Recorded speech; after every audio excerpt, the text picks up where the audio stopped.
Election commission of India ने आज मंगलवार को महाराष्ट्र और झारखंड विधानसभा चुनाव के साथ साथ 48 विधानसभा और 2 संसदीय क्षेत्रों में उपचुनावों की तारीखों का ऐलान कर दिया है। महाराष्ट्र में सिंगल फेज में 20 नवंबर को और झारखंड में 2 फेज में चुनाव होंगे। पहले फेज में 13 नवंबर को और दूसरे फेज में 20 नवंबर को वोट डाले जाएंगे। दोनों के रिजल्ट 23 नवंबर को घोषित किए जाएंगे। वहीं 48 विधानसभा और 2 लोकसभा सीटों पर उपचुनाव भी 2 फेज में होगा। 47 विधानसभा और 1 लोकसभा सीट पर वोटिंग 13 नवंबर को तथा 1 विधानसभा और 1 लोकसभा सीट पर 20 नवंबर को मतदान होगा। इनके नतीजे भी 23 नवंबर को ही घोषित किए जाएंगे। जैसा कि महाराष्ट्र विधानसभा का कार्यकाल 26 नवंबर को और वहीं झारखंड विधानसभा का कार्यकाल 5 जनवरी 2025 को खत्म हो रहा है। बता दें कि झारखंड में 24 जिले और 81 विधानसभा सीटें हैं। 5 जनवरी 2025 को टर्म पूरा हो रहा है। यहाँ 2 करोड़ 60 लाख वोटर्स हैं।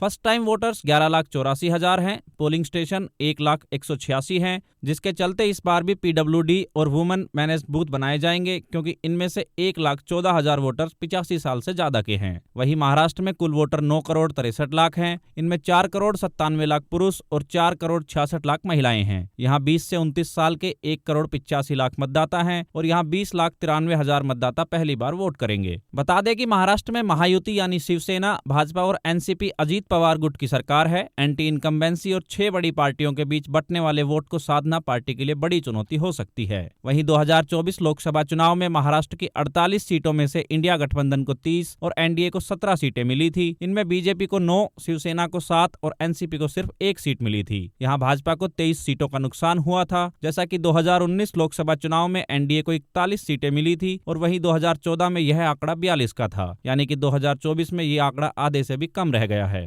2024 लोकसभा चुनाव के हिसाब से अगर देखें तो भाजपा 60 सीटों के आसपास ही सिमट जाएगी। वहीं विपक्षी गठबंधन ने एक सर्वे में राज्य की 288 सीटों पर एमवीए यानी महाविकास अघाड़ी को 160 सीटें मिलने का अनुमान जताया गया है। भाजपा के लिए मराठा आंदोलन सबसे बड़ी चुनौती हो सकता है। इसके अलावा शिवसेना और एनसीपी में तोड़फोड़ के बाद उद्धव ठाकरे और शरद पवार के साथ लोगों की सिंपैथी भी है। वहीं अब अगर बात करें झारखंड की, तो झारखंड में महागठबंधन यानी झारखंड मुक्ति मोर्चा के नेतृत्व वाली सरकार है। इसमें कांग्रेस, राजद और वाम दल शामिल है। भाजपा को झारखंड में सरकार बनाने के लिए संथाल परगना और कोल्हान प्रमंडल की 32 सीटों पर फोकस करना होगा। संथाल परगना की 18 विधानसभा सीटों में से सिर्फ 3 सीटें अभी भाजपा के पास है। वहीं पिछले चुनाव में कोल्हान प्रमंडल की 14 विधानसभा सीटों पर तो भाजपा का खाता भी नहीं खुल पाया था। दूसरी ओर जमशेदपुर पूर्वी के तत्कालीन मुख्यमंत्री रघुवर दास को भी हार का सामना करना पड़ा था। बता दें कि जनवरी में भ्रष्टाचार के एक मामले में सीएम पद से इस्तीफा देकर हेमंत सोरेन को जेल जाना पड़ा था। हालांकि जमानत मिलने के बाद वे बाहर आए और चंपाई सोरेन से 156 दिन में सीएम का पद वापस ले लिया गया, जिसके बाद चंपाई सोरेन भाजपा में शामिल हो गए। जैसा कि झारखंड आंदोलन में शिबू सोरेन के साथ ही रहे चंपाई सोरेन को कोल्हान टाइगर भी कहा जाता है।